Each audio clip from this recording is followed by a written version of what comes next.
Dozens of beachgoers formed a human chain stretching almost 100 yards into the Gulf of Mexico to rescue a group of swimmers in danger of drowning after they were caught in the powerful riptide.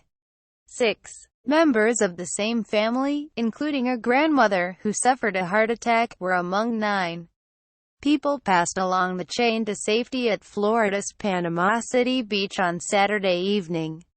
It was a wave of humanity that brings some things back into focus, that maybe we haven't lost all hope in this world. Derek Simmons, an Alabama native who quickly organized the chain and swam with his wife, Jessica, to rescue the stranded group, told The Guardian on Tuesday. Simmons said he was enjoying a family picnic on the beach with his mother, wife, 2 nieces and one of their boyfriends when they noticed people in a group on the sands close to the pier, some pointing into the water. "We thought it was a shark. We have a ton of those," said Simmons, who moved with his wife to Panama City from Alabama last year. "We walked down to see what was going on and I asked the guy furthest out if everything was okay. He said, 'No, those people out there are drowning. I can't get to them because the current's too strong.' I said to the guy, 'Let's try to get as many people as we can to form a human chain.' If you know about ants, you know when one's in trouble they form a chain to help it. My theory was, let's get enough people, we'll get out there and pull them in and everybody can finish having a good rest of the evening." At first, he said, people appeared reluctant, fearing they would be caught in the same riptide. "We were yelling at the beach, 'We need more people,'" he said. Then more beachgoers raced to join the chain, allowing Simmons, 26, and his 29-year-old wife to swim further out on their bodyboards and reach the group, which included a young family with 2 small boys and the grandmother, who were attempting to keep afloat but gulping in seawater. Susan Ann Manning, at Sunbird 605 human chain in Panama City Beach to save 9 people drowning. Pic.twitter.com/N25 Cavalfexer July 10, 2017. The couple first handed the children, Stephen Ursary, 8, and his 11-year-old brother Noah, to the end of the chain, which by then had grown to about 80 people, and returned to help their mother Roberta, 34. "She looked the most in trouble when we first got there," Simmons said. "So that was the 3rd one in, then the 4th and 5th. After about an hour in the water," he said, "they were exhausted but able to rescue the last of the group, a nephew of the Ursary family and an unidentified couple.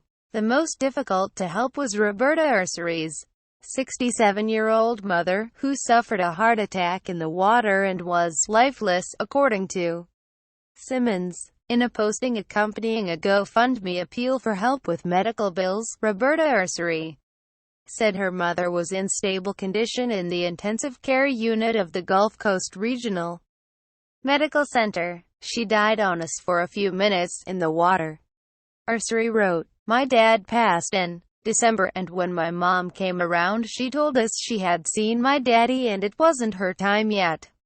So she came back to us."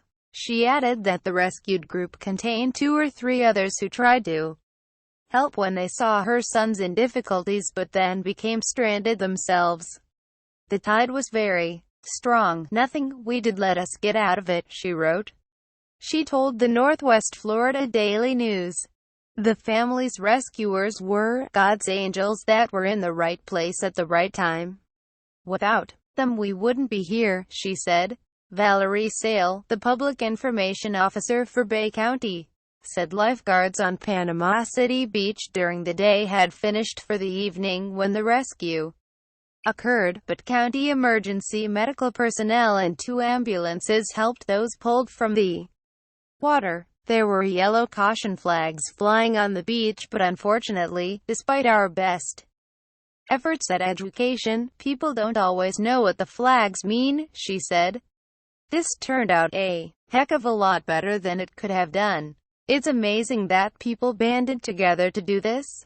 Simmons said he and his wife saw flashing lights on the boardwalk, but there was no assistance from authorities during the rescue. From what we were told, they were instructed to stay on the beach because there was a boat on the way, but we were in the water for almost an hour and there was no boat, he said. Toddler dragged into lagoon by alligator at Disney World Resort in Florida. Read more. A spokesman for the Panama Beach Police Department said 2 of its officers were present throughout and were trying to prevent people from entering the water, fearing they would also become caught in the current. He said a rescue boat was ordered from wildlife authorities but did not reach the scene in time. Simmons said those who had formed the chain were jubilant once they realized everybody was safe. It was pretty amazing. All these different people, complete strangers who didn't even know each other's names, hugging and high-fiving. I've seen reports saying that Jessica and I were the heroes out there, but that's not true. Everybody that was involved, they're heroes. Had we not had an anchor or a chain, we wouldn't have been able to bring people in the way that we did. I come from a place where you help out your neighbor. My only thing is I would hope if I was in that position, someone would do the same for me.